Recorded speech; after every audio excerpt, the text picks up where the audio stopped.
हमने बचपन में मसला पढ़ लिया था कि इस बुनियाद पे नस्ल रोकना कि खिलाऊंगा कहां से, इस बेस पे नस्ल रोकना हराम है। इजमा इस पर बस जब हमें पता चल गया, हमने कहा भाई जेब में पैसे हो या ना हो, हम इस बेस पे नस्ल नहीं रोक सकते। लेकिन लोग कंफ्यूज हैं। अभी आपको मैं जहाज का किस्सा सुनाऊं। मैं जा रहा था, एक साहब मेरे साथ आके बैठे, किसी की गीबत नहीं, किसी को क्या पता क्या बात, और गीबत की बात भी नहीं है, उनके तो एक नजरिया था। वो मेरे पास आए जहाज में ना, इजाजत लेके साथी से कि यार मुफ्ती साहब के साथ बैठने हैं। कहते हैं कि मैं पूरी बात नहीं बताऊंगा ताकि ऐसा ना उनके खानदान वाले समझ जाएं कि ये इन्हीं की बात हो रही है, इसलिए मैं थोड़ा सा वाकये को थोड़ा सा चेंज करूंगा मैं, ताकि बिल्कुल पता ना चल जाए। तो उन्होंने मुझसे कहा कि भाई मेरी 3 बेटियां हैं, अब मैं चाहता हूं बेटा हो। अब मैं क्या चाहता हूं? बेटा हूं। तो मैं वो जो आजकल आ रहा है ना, वो क्या यार, जिसमें जेंडर को सिलेक्ट कर सकते हैं टेस्ट ट्यूब बेबी के जरिए, उसका एक खास नाम है IVF। टेस्ट ट्यूब बेबी के जरिए जब औलाद हमल ठहराया जाता है तो उसमें जेंडर यानी लड़का है या लड़की, ये सेलेक्ट करना मुमकिन होता है। तो मुझे कहने लगे अब 3 बेटियां हमारी हो गई हैं, मैं चाहता हूं बेटा हो जाए। तो हम लोगों ने तय ये किया है, बड़ी एजुकेटेड फैमिली थी, पढ़े लिखे लोग थे, तो हमने तय ये किया है कि अब हम टेस्ट ट्यूब बेबी के जरिए बच्चा हमल ठहराएं और लड़का हम मुंतखब कर दें। तो लेकिन मुफ्ती साहब मेरे दिल में थोड़ी सी बात है, पता नहीं ये जायज भी है या नहीं है, क्योंकि मुसलमान थे ना वो। गैर मुस्लिम होता तो पूछता, नहीं पूछता, उसकी 3 बेटियां होनी नहीं थी, गैर मुस्लिम होता ना। तो मुझे कहने लगे कि मैं चाहता हूं कि ये, मैंने कहा जायज नहीं है, जेंडर की सिलेक्शन की इजाजत बोलो नहीं। मैंने कहा रैंडमली जो भी हो जाए, लड़का हो या लड़की, ये किस पे छोड़ दो? अल्लाह पे। फिर मैंने, मुझे पढ़े लिखे लग रहे थे, मैंने कहा मैं एक बात आपसे बताऊं कि खराबी शुरू कहां से हो रही है। मैंने कहा आपके 3 या 4 बेटियां जो हो गई ना, वो बेटे की लालच में हुई हैं, वरना आप एक के बाद भी बेटी ना पैदा होने देते। Am I correct? उन्होंने कहा यस करेक्ट, वरना 2 बच्चों से ज्यादा आजकल कोई नहीं चाहता, समझ रहे हो। मैंने कहा खराबी यहां से शुरू हो रही है। आपका यह था कि एक बेटा एक बेटी होगा, हमारी फैमिली कंप्लीट हो जाएगी और हम ब्रेक लगा देंगे। वो कुदरत ने आपके इस जज्बे का जरा भी ख्याल बोलो नहीं किया। कुदरत ने आपको एक बेटी की, आपने चांस लिया कि एक और ट्राई मारते हैं, फिर चांस लिया एक और हो गई, ओहो बेटी। एक तो खुशी नहीं हुई होगी उसके ऊपर, रोने का दिल चाहोगा यार हमारे पास 2 ही चांस थे, एक बेटा एक बेटी, वो चांस क्या हो गया? मिस हो गया। टेंशन में आए होगे, वो डिप्रेशन अलग। फिर आपने कहा चलो एक चांस और लेते हैं, फिर बेटी हो गई, अब आप मुसीबत में पड़ गए। मैंने कहा ये बुनियादी गलती यहां से हो रही है कि मजहब ने ये कहा है कि कितनी बेटे कितनी बेटियां कितनी औलाद, ये आपकी सिलेक्शन नहीं है, ये किस पे छोड़ दो? अल्लाह पे। आपकी नीयत ये होती मैं तरबियत नहीं कर पाऊंगा, और एक्चुअली मेरी, हालांकि ठीक ठाक पैसे वाले आदमी थे आजकल। फिर मुझे कहने कि नहीं मुफ्ती साहब मैं आपकी इस बात से एग्री नहीं करता, एक्चुअली देखिए होता यह है कि अब वो ये ना अकल क्या इस्तेमाल हो रही है, गैर जरूरी जगह ना अपने आप को फंटर समझना, गैर जरूरी अकल का इस्तेमाल, जहां मदद ने पाबंदी लगा दी वहां अकल को घुसेड़ना। कह रहे देखिए एक्चुअली होता ये है कि बच्चों का ऐसा तो नहीं ना कि बरसाती मेंढकों की तरह बच्चे पैदा करते रहे हैं। देखिए बच्चों की तरबियत, एक्चुअली फोकस किसको करना है हमने? तरबियत। अब आप देखें सोसाइटी में गुर्बत, महंगाई, वसाइल की कमी, इतने बच्चे कौन पालेगा? मैंने कहा यार काइंडली प्लीज काइंडली, वसाइल की कमी नहीं है, जहाज में जा रहे हो यार तुम, सही है ना, गाड़ी पे क्या ख्याल, जहाज में बैठ गए। ये बात कोई रेडी वाला टमाटर वाला करे तो समझ में आता है। फिर मैंने उनको रिपोर्टें पेश की बाहर के माहिरीन की कि वसाइल दुनिया में आबादी के रेशो के लिहाज से कम नहीं हो रहे बल्कि बढ़ रहे। पूरा तमीज से उनको एक्सप्लेन किया, पूरी बहस की, समझाया कि वसाइल की कमी जब मसला बनती है, वसाइल की कमी का मसला जब होता है जब इंसान पैदा होता है और 2 हाथ और 2 पांव के बगैर पैदा होता। मैंने कहा भाई जितने बच्चे पैदा होते हैं 2 हाथ, आप भी तो किसी के बच्चे हो ना, क्या बाप पे बोझ बने हुए हो? आपने भी तो पढ़ा लिखा कमा रहे हो ना, तो बच्चे में कमाने की ताकत, बेटी का तो इंतजाम उसके ससुराल के जिम्मे, शौहर के जिम्मे है, और मर्द खुद कमाएगा। घंटा मैंने उनको बैठा के समझाया ना। मैंने कहा आप देखो ये जो 2 बच्चों वाली पॉलिसी है उसका नुकसान क्या हो रहा है। जिसके 2 बच्चे हो गए, एक बेटा मिल गया, वो नस्ल रोकेगा, जिसके नहीं हुए वो बेटे की लालच में नस्ल बढ़ाएगा। ऐसा होगा कि नहीं होगा? तो लड़का और लड़की के ग्रोथ रेशो जो नेचुरली होना चाहिए उसमें खराबी आएगी कि नहीं आएगी? है भाई बताओ ना। उन्होंने कहा यकीनन आएगी। मैंने कहा इससे तो अगली नस्ल तबाह हो गई कि नहीं हो गई, बच्चियों के तो मसाइल खड़े हो जाएंगे। फिर वो कहते हैं चाइना में और हिंदुस्तान में भी तो 2-2 बच्चे। मैंने कहा वहां एक जुल्म हो रहा है, जब एक झूठ बोला जाता है ना उसको छुपाने के लिए 100 झूठ और बोलने पड़ते हैं। चाइना में जो 2 बच्चों वाली पॉलिसी है और मर्दों का रेशो ज्यादा है, वजह उसकी है कि बच्ची को मां के पेट में कत्ल किया जाता है। ये सारी बच्चियां चाइनीज की ना गरिबान में हाथ डाल के क़यामत के दिन खड़ी भी होंगी। ये जो वहीदल मऊदतु सुइलत बिअय्यि ज़ंबिन क़ुतिलत, कुरान कहता है जिस दिन जिंदा दफन की हुई बच्ची से पूछा जाएगा बता तुझे किस जुर्म में कत्ल किया गया। इस आयत की तफसीर में उलमा ने लिखा है कि वो बच्चियां भी दाखिल है जिनको मां के पेट में गिराया गया है, क्योंकि हमल जब पूरा मुकम्मल हो जाता है और पता चल जाता है कि लड़का है या लड़की, उसके बाद ये गिराने का अमल होता है। उस बच्चे में जान पड़ चुकी होती है, कत्ल किया जाता है बाकायदा। मेरे पास तो माओ के फोन आए हैं कि हम हॉस्पिटल गए, पता चला बच्ची है, तो हमने कहा गिरा दो। कह रहे जब गिराया गया ना उस बच्ची की जान निकली है पेट में, तड़पी है वो तो मां में अल्लाह का खौफ था, डर गई कि मैंने क्या किया है, मार दिया बच्ची। कह रही मुझे रो रही हो, मैंने क्या किया, अपनी बच्ची को हलाक किया।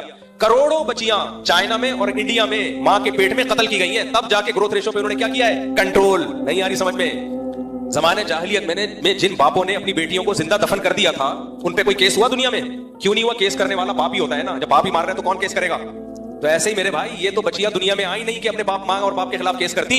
दुनिया में कोई कानून नहीं है इनकी सुनवाई करने वाला। तो आपका क्या ख्याल है, अल्लाह छोड़ देगा है इस बेस पे कि तुम्हारी औलाद थी जो मर्जी करो? अल्लाह ने छोड़ना होता तो मुशरिकीन को क्यों अल्लाह कहेगा मैं पकड़ूंगा कि क्यों तुम्हारी औलाद थी, तुमने मार कैसे दिया इनको? तो मैंने कहा इसलिए मेरे भाई, मैंने फिर अपनी मिसाल दी। मैंने कहा मेरे 19 है इस वक्त अब तक की रिपोर्ट, जो किसी भी वक्त चेंज हो सकती है। 19।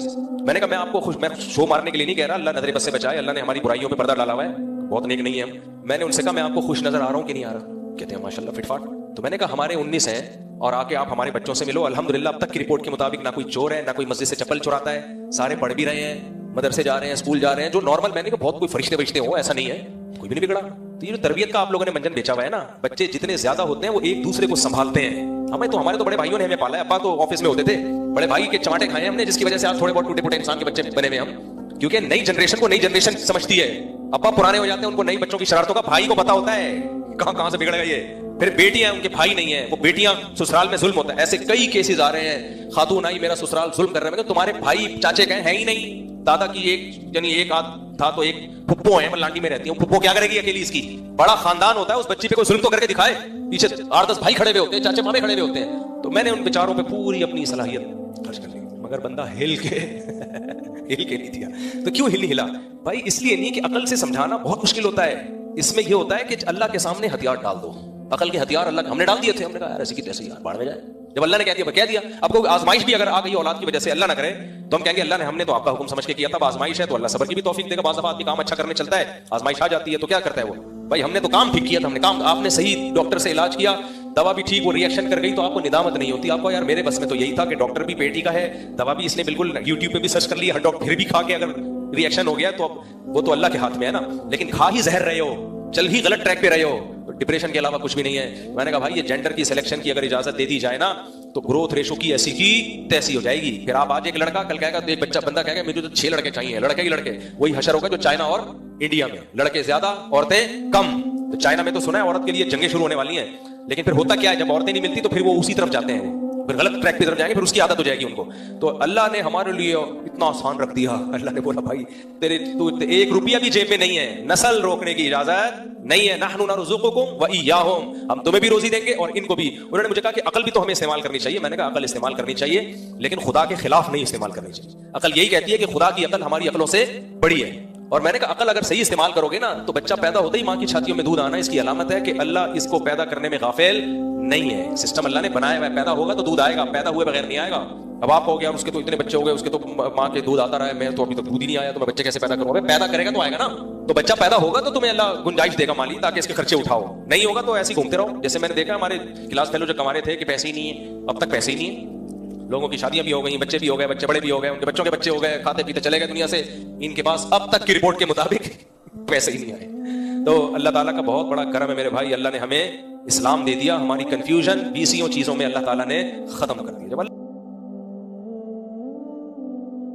उनका हुक्म आ गया, भाई अल्लाह को ज्यादा पता है। जैसे डॉक्टर के पास इल्म होता है, हमारे पास कम इल्म है, तो डॉक्टर जो दवा दे दे अब क्या उसमें रिसर्च करेगा कि पैराडोल खाऊं कि नहीं खाऊं, क्या यार अच्छे डॉक्टर ने दे दी बस चुप करके खा लेता है आदमी। तो हमें अल्लाह से ज्यादा किस पे एतमाद हो सकता है? तो मजहब आपकी बहुत सारी कंफ्यूजन को दूर कर देता है, इसलिए हम सुकून में, गैर मुस्लिम सुकून में नहीं है, वो टेंशन में ठोकरे मार रहा है। तभी तो कुरान ने कहा है कि हैरान सरगर्दान घूमते हैं वादियों में, पता ही नहीं चलता सही क्या है गलत क्या है, सारी जिंदगी इसी में गुजर जाती है उनकी। तो खुलासा बस बयान को मैं समेटता हूँ, यही निकला कि अल्लाह ताला को हमारी बॉडी से कोई लेना देना नहीं है। अल्लाह ताला हमारे इल्म और हमारे अमल को देखता है। और वो जो मैंने आयत पढ़ी थी इहदिना सिरातल मुस्तकीम, उसमें यही है कि कुछ लोगों के पास इल्म है मगर अमल नहीं है, जो यहूद है। अल्लाह ने कहा कि दुआ मांगो अल्लाह इनके रास्ते पे भी ना चलाना, और कुछ के पास इल्म ही नहीं है, वो ईसाई है, इनके रास्ते पे भी मत चलो। तो रास्ता वो हो कि सही इल्म हो और उसके मुताबिक अमल भी। तो मेरे भाई, मेरे और आपके पास खुदाई तालीमात के अलावा कोई ऑप्शन है ही नहीं कि खुदा हमें बताए कि सही क्या है और गलत क्या है, पाक क्या है और नापाक क्या। अगर खुदा के सामने हथियार नहीं डाले तो मैं आपको बता दूं, कल इन लोगों ने जैसे इन्होंने मर्दों से शादी को लीगल किया है ना, जब ये सेकुलरिज्म बढ़ेगा, ये बहन से निकाह को भी अल्लाह माफ फरमाए, बोलते हुए भी गैरत आती है इंसान को, इस अमल को भी इन्होंने आइंदा 20-30 सालों में लीगल कर देना है। लीगल, और रशिया में तो हुआ है ये, जब सोवियत यूनियन अपने उरूज पर था। कोई ऑथेंटिक रिपोर्ट नहीं है, लेकिन बहुत से लोगों से हमने सुना है। लेकिन अगर कोर्ट में लीगल ना भी किया हो तो लोगों की निजी जिंदगी में होने लगा था ये। तो इसलिए आपके पास अल्लाह के अलावा कोई ऑप्शन, देखो हमें इस्लाम ने कितनी बड़ी बड़ी टेंशनों से बचा लिया। मैं एक दिन दोस्तों के साथ बैठा था, मैं कहता था यार हम पर इस्लाम के इतने ज्यादा एहसानात हैं कि अगर इस्लाम हमें गाइड ना करता और हम अल्लाह रसूल के सामने अपनी अकल को ना पेश कर देते कि आप जो कहेंगे वो सही है, हमारी अकल गलती कर सकती है, अगर हम ये तस्लीम ना करते तो हम खुद अकल से जब फैसला कर रहे होते, कितनी कंफ्यूज्ड लाइफ होती हमारी। अभी तो हमें इस्लाम फ्री फोकट में मिल गया ना, इसलिए हमें अंदाजा नहीं है, हमें नहीं पता चलता कि दाढ़ी रखनी है कि नहीं रखनी, पता चलता हमें बहुत मुश्किल होती। हमें नहीं पता चलता कि जिना अच्छी चीज है बुरी चीज है, क्या ख्याल है? जो शादी कर रहे होते वो पछता रहे होते, क्या व्हाट क्या हो गया? है भाई, हमें नहीं पता चलता अब्बा अम्मा के पांव दबाने हैं कि नहीं दबाने। भाई हो सकता है मैंने ऐसे सेकुलर लोग इसी सोसाइटी में देखे, बाप ने डांटा तो बाप को खींच के चमाट लगा दिया, बाप ने डांटा तो बेटे ने क्या कर दिया। मेरे वालिद साहब ने वाकया सुनाया, ऑफिसर का बेटा था, बाप ने बेटे को डांटा, बेटे ने खींच के बाप को चमाट लगा दिया। बाप रो पड़ा और कहा बेटा मेरा तुझ पर हक है, तू मेरी औलाद है, मेरे तुझ पर एहसान है, मुझसे अल्लाह ने तुझे पैदा किया। तो जवाब पता क्या देता है, आपने शादी अपने मजे के लिए की थी, मुझे पैदा करने के लिए बोलो नहीं। दलील से जवाब दे सकते हो उसका? नहीं यार मेरा ख्याल है बात, दलील तो भाई उसने भी दिया, आपने शादी मुझे पैदा करने के लिए, वो तो इत्तेफाक से मैं हो गया। तो एक साइंसी अमल है। फौरन कोई बायोलॉजी की किताब निकाल के ले आया, देखो उस किताब के सफे पर लिखा हुआ है कि इंसान में जब बालिग होता है तो उसमें औरत की तरफ रग़बत पैदा होती है। साइंसदान ये कहते हैं, तो आप भी जब बालिग हुए तो आप में भी अट्रैक्शन हुई थी, तो आपने हमारी अम्मा से शादी कर ली थी, उसके नतीजे में फिर साइंस ये कहती है जब ये अमल होगा तो बच्चा तो खुद बहुत मार्केट में आएगा। तो आप थोड़ी लाए और मैं खुद बहुत पैदा हो गया।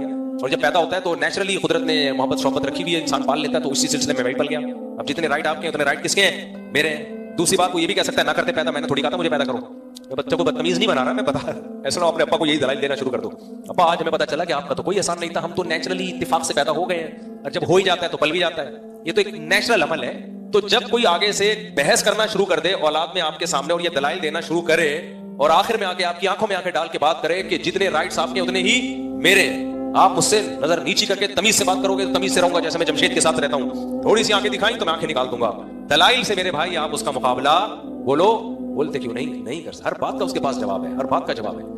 बदतमीज औलादें इसी तरह तो हर बात का इस तरह अल्लाह माफ फरमाए, जो खवातीन बदतमीज होती हैं, जो होती नहीं आमतौर पे, लेकिन जो होती है उनकी बात कर रहा हूं, वो शौहरों को ये जवाब देती, जमशेद तुम कौन होते हो मुझे ये कहने वाले, जमशेद तुमने जो मुझे कहा कि ये करो तुम कौन होते हो। ये आजकल सेकुलर लिबरल अंटियां अपने मियाओं को इस स्टाइल में जवाब देती है ना कि नहीं देती हो। फराज शट अप, मैंने वाकया सुनाया था ना, मैं एक जगह गया तो हमारे पड़ोस में एक साहब थे, फराज नाम था उनका। मेरे घर वालों ने बताया कि इनकी बेगम बड़ी बदतमीज है, और जब इनकी शादी हुई थी तो ये बड़े मॉडर्न थे। इन्होंने अपनी बेगम को ये बात समझाई कि मैं मौलवी नहीं हूं, दकियानूस आदमी नहीं हूं। पूरी बात तो मुझे याद नहीं, उनके अल्फाज को मैं उनके मफहूम को मैं अपने अल्फाज में बयान कर रहा हूं। इसी तरह ही सिखाया जाता है। मैं ये नहीं हूं कि बेगम जो है अदब तमीज के साथ हमारी परंपरा, ना ना ना, देखो we are just a friend, like a friend, और तुम मेरा नाम लिया करो। बहुत से खानदानों में शोहरों का नाम लिया जाता है ना, मुन्ने के पास आ जाता है, ये आए थे। तो एक तो मेरा नाम फराज है, फराज इधर आओ, सही ना, ये स्टाइल में बात। हम दोनों जस्ट क्या है, फ्रेंड है। भाई मजहब कहता है कि फ्रेंड है, लेकिन थोड़ा सा शोहर का एहतराम क्या है, ज्यादा है, थोड़ा सा थोड़ी सी तमीज पैदा कर लो। ये तुम्हारे हस्बैंड है, सरबरा भी है तुम्हारा, एक उर्दू में इसको आजकल मजाजी खुदा भी कहा जाता है। वो इस पे कुछ उलमा को इश्काल है, ये नहीं कहना चाहिए, बहरहाल मैं उस बहस में नहीं जाता। हदीस में आता है किसी को सजदे का हुक्म होता तो औरत को हुक्म होता किसको सजदा करे, शोहर को। इतना बड़ा मकाम, आली मकाम, भाई को बहुत हंसी आ रही, कहने काश ऐसा होता, तो इसलिए उनको हंसी आ रही है। तो अब मजहब ने तो औरत को यह सिखा दिया कि भाई सरबरा है, इज्जत माब है।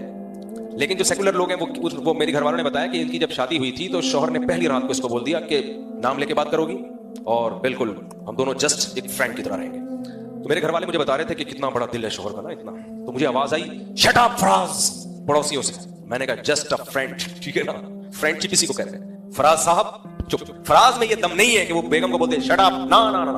अगर फराज ने ये कह दिया, फराज मार्केट से शॉर्ट।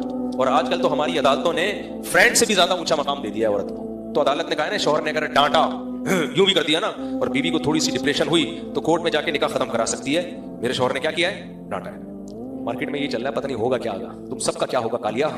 आगे जो नई नस्ल है, हम लोग तो पुराने होते जा रहे हैं, पुराने तर्ज के हमने निकाह किए हुए हैं। तो उस दौर में तो ये बता दिया जाता था मियां सरपरस्त और ये सब, वो अभी तक पुरानी परंपरा चल रही है। जो नई नस्ल आने वाली है, तुम्हारी खैर नहीं है बेटा, तुम्हारी खैर। और फिर भी तुम्हें शौक है मॉडर्न लड़कियों से शादी करने का, कर लो मॉडर्न से शादी, 4 दिन में तुम्हारा सर गंजा करके ना तुम्हारे बाल तुम्हारे हाथ में पकड़ा देगी। खैर, तो मर्द हो या औरत हो भाई, मजहबी लोगों से निकाह